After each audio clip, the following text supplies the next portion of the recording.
1964 saw this Panhard 24 CT Coupe hit the roads.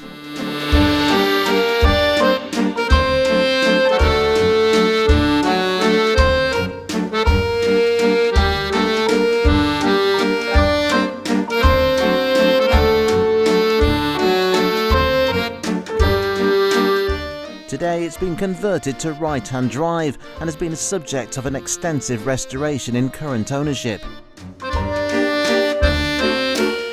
It's offered with a collection of restoration photos, and a current V5C document is present, and it's sure to be a rare sight on any UK roads.